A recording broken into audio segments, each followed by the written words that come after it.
But as a hunter-killer, my mission was just to be as low as I could possibly be and flying as slow as I could possibly fly. In the choking heat of Vietnam's jungle, a small helicopter zipped just above the trees, reckless, low and loud. Below, Viet Cong fighters watched quietly, rifles ready, but they held back. That Loach, that pilot? Could it be him? The one with the red scarf? Rumors had spread. A bounty was on his head. He'd been shot down 7 times and survived each one. He didn't just fly missions. He hunted, baited, and struck with eerie skill. Larry Earls wasn't just another American pilot. He was the one Viet Cong soldiers were warned to avoid, and he kept daring them not to. Let's take a closer look at his story, the Jungle Phantom.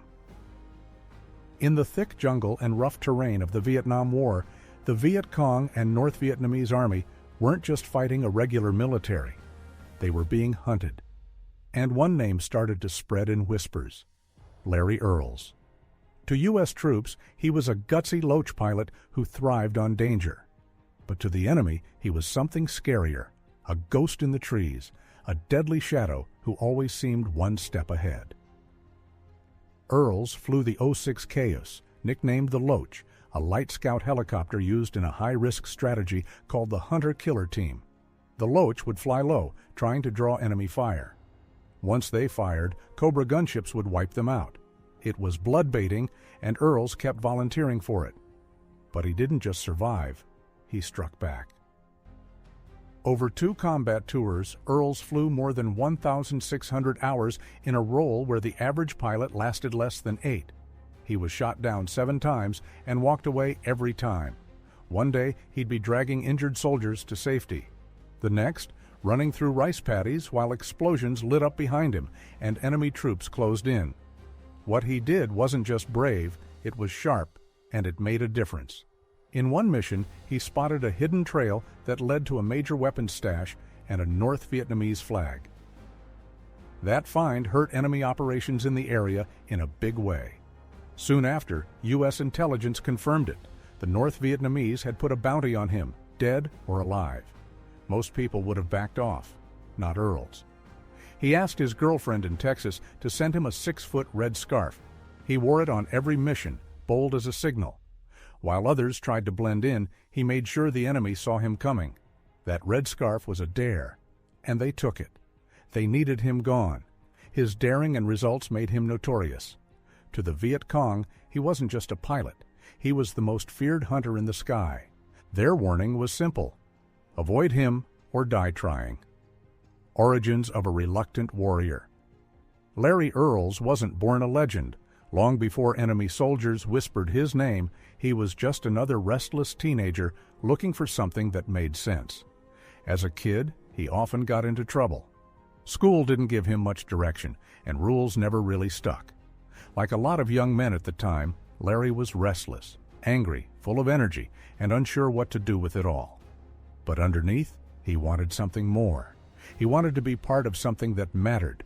That spark came from an unexpected place: a movie theater.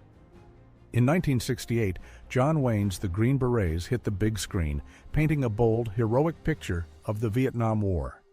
Critics didn't like it, but Larry didn't care. For him, it felt like a message. He didn't follow the news. He didn't care much for politics. But what he saw, American soldiers standing up for the helpless, pushing back against ruthless enemies, felt right.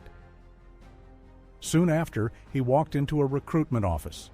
When they asked what he wanted to do, he said he pictured himself as a sniper, quiet, sharp, and focused.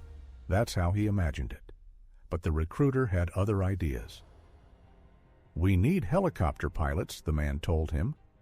Larry had never flown a thing in his life, but something about the challenge grabbed him.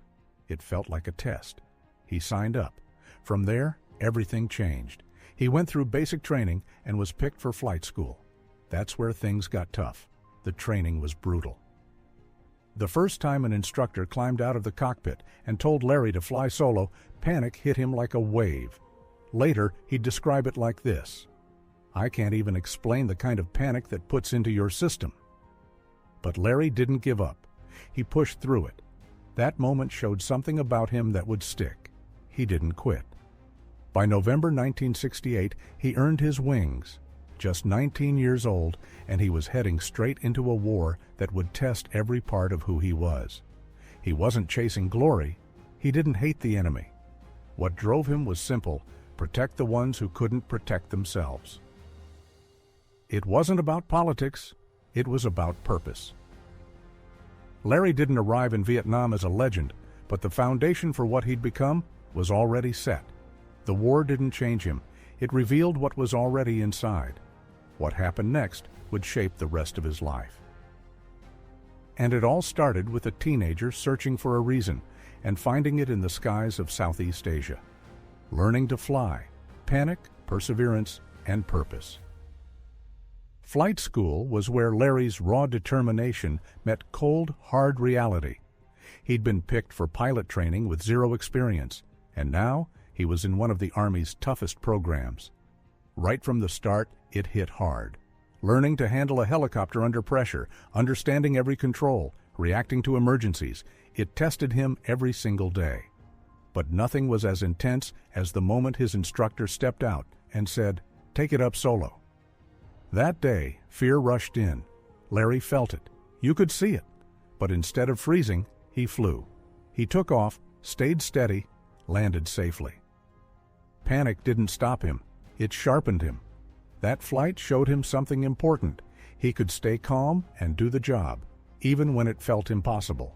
That belief stuck with him, and it lit a fire that never really went out.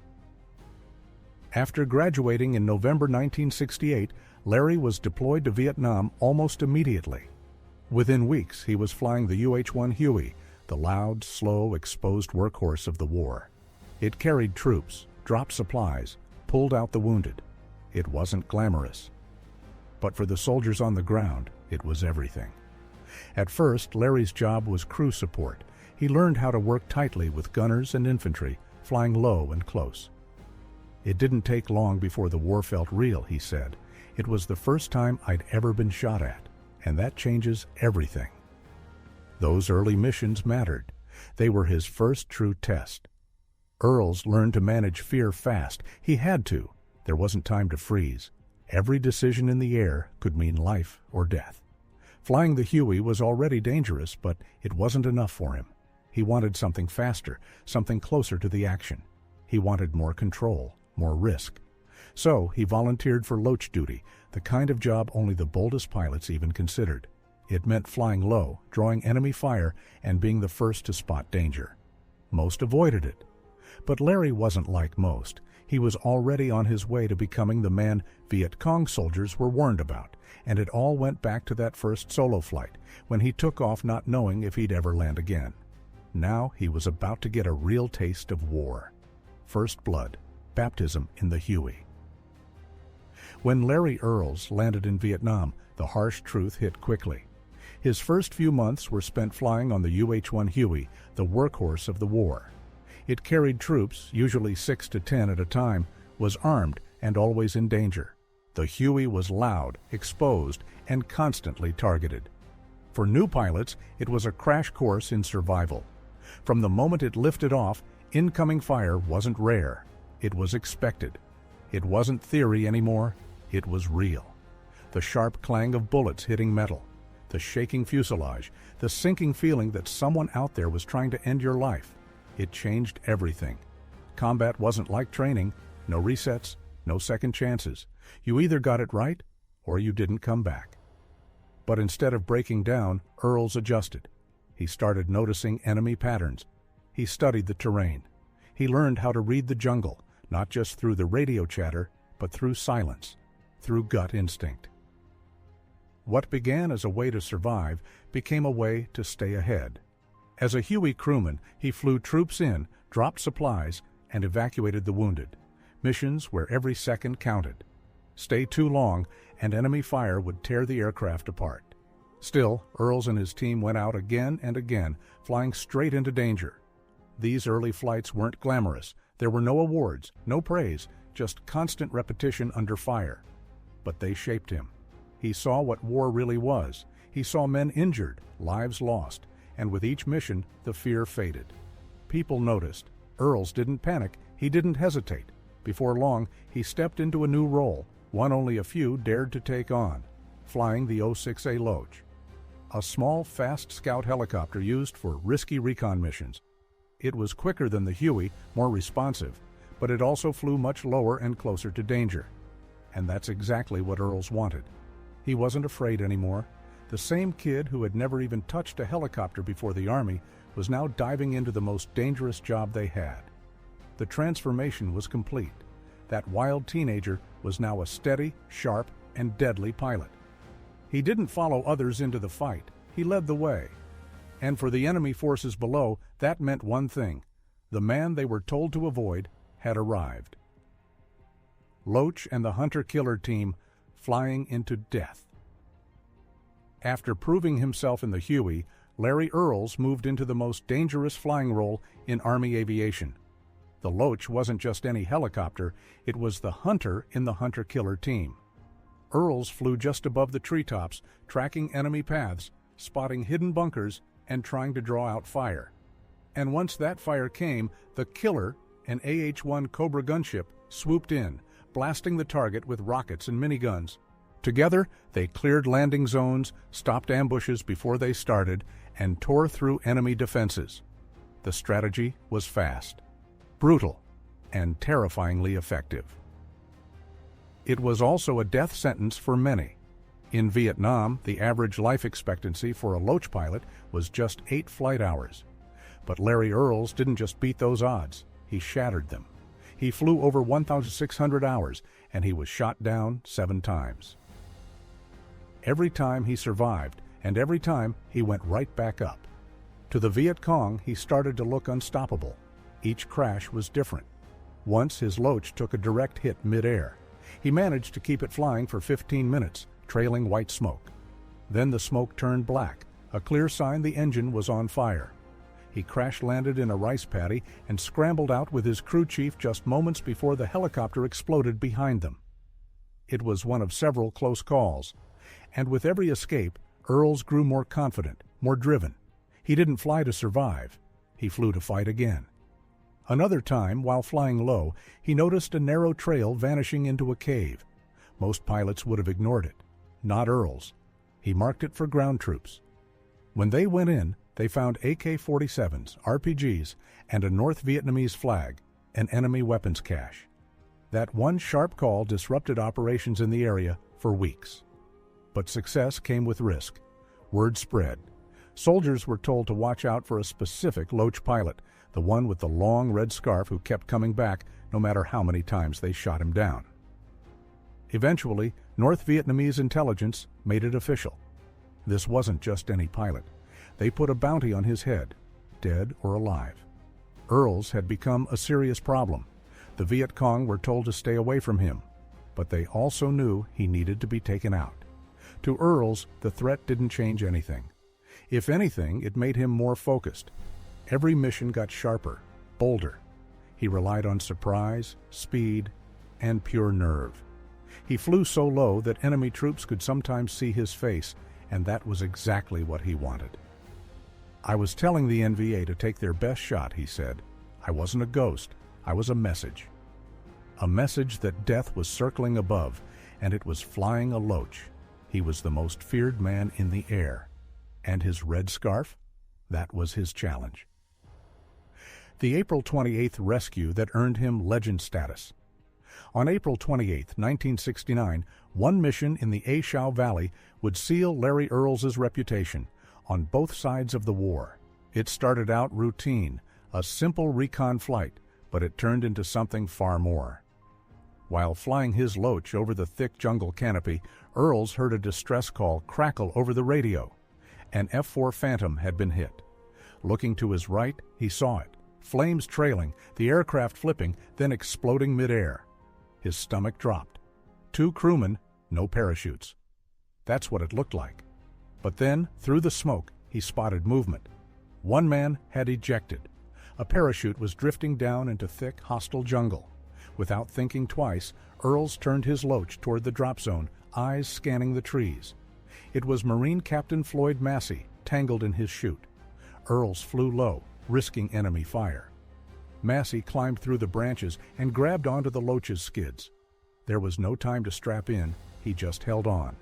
And Earls pulled away, fast. But it wasn't over. Still hanging on, Massey pointed back, toward where the F-4 pilot, Captain Joe Garzik, had gone down. Earls didn't hesitate. With Massey still clinging to the skids, he turned the Loach back toward enemy territory. Just minutes later, Earls spotted Garzik and pulled off another dangerous pickup, again under threat of enemy fire. With both men on board, he flew them first to Firebase Rakkasan, then on to Camp Eagle, home of the 101st Airborne Division. But he didn't stop there. He kept flying, heading toward Chulai, dodging Viet Cong fire on the way, and even coming under friendly fire from U.S. naval guns due to a mix-up in communication. When he finally landed, the commander of Marine Squadron VMFA 314, the Black Knights, was waiting for him on the runway, holding a six-pack of cold beer for the pilot who had just saved two of his best men. Later that day, at the Officers' Club, Garzik gave Earls something personal, his prized Randall attack knife with his name engraved right on the blade. That moment didn't go unnoticed. Word reached command, and Earls was awarded the Distinguished Flying Cross, second only to the Medal of Honor. It was the first of 2 DFCs he would earn. The second came just weeks later during the brutal Battle of Hamburger Hill, when he flew missions to deliver water, ammo, and evacuate wounded soldiers under non-stop enemy fire. That rescue, quick, risky, and unplanned, proved something bigger. Earls wasn't just brave. He was sharp, relentless, and completely unpredictable. That's what made him dangerous. That's what made the enemy take notice. And that's why the name Larry Earls became more than just a man. It became a warning. The man the Viet Cong were told to avoid at all costs had become both a target and a symbol. Earls knew the war had shifted when he became a marked man. Intel reports confirmed what he already felt in the air. The North Vietnamese had put a bounty on him, dead or alive. His name, his face, and even his aircraft were now high-priority targets. For most pilots, that kind of pressure might mean flying safer, but not for Earls. For him, it only pushed him further. He reacted in the way only Larry Earls would, by making himself even more visible. He reached out to his girlfriend, Nora, back home in El Paso, Texas, and asked her to send him something specific, a 6-foot-long red scarf. When it arrived, he wrapped it around his neck and wore it on every mission. His reason? "I wrapped it around my neck and assumed the persona of Snoopy and the Red Baron," he said. "I was telling the NVA to take their best shot."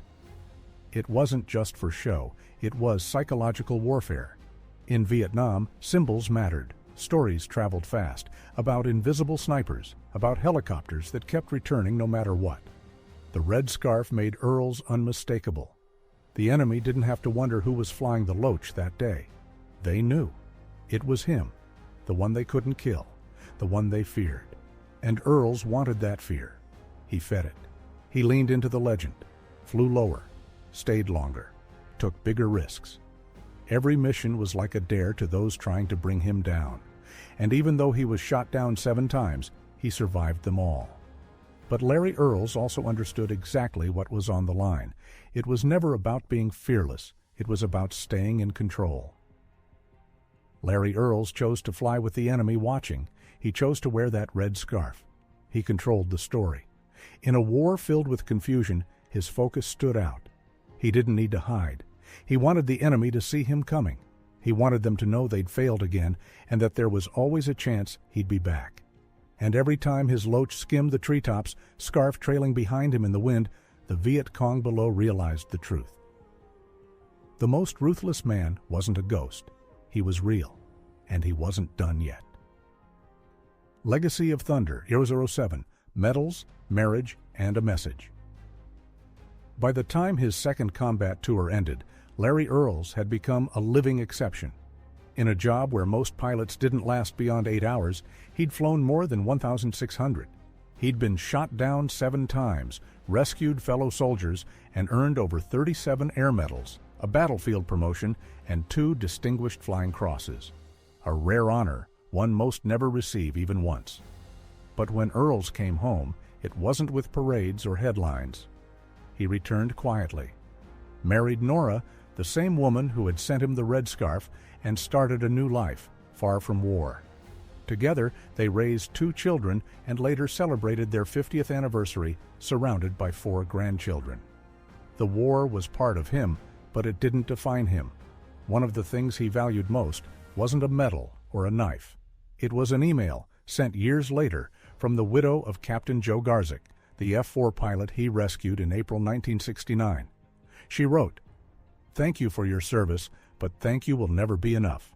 Because if not for you, your courage, and your skill, I would not have had 43 years with Joe. My son would not exist. You gave Joe back to me. You gave me my life back. Forever in your debt." Earls kept that message framed next to a photo from the rescue.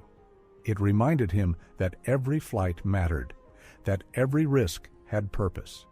He didn't let the worst parts of war define him, but some moments deserve to be remembered. He once laughed that his call sign, Thunder 007, made him feel like James Bond. But like 007, he said, "I survived, and I went home and married my sweetheart." Behind the smile, though, was a hard truth. Larry Earls was one of the few who made it back. And it wasn't luck. He survived because he was sharp, prepared, and ruthless when it counted. That's what the enemy saw. That's why Viet Cong soldiers were told to avoid him. Today, Larry Earls isn't a household name. There are no movies, no statues, no national interviews. But maybe that's how it should be. His legacy lives on quietly, in the lives he saved, in the families that exist because he didn't back down. He was the man the Viet Cong feared, but more importantly, he was the man who helped others make it home. What would you have done in Larry's position? Do you think he earned the title of the most ruthless hunter in the sky? Let us know your thoughts in the comments. If you found this story meaningful, don't forget to like, share, and subscribe for more real stories of courage, survival, and grit.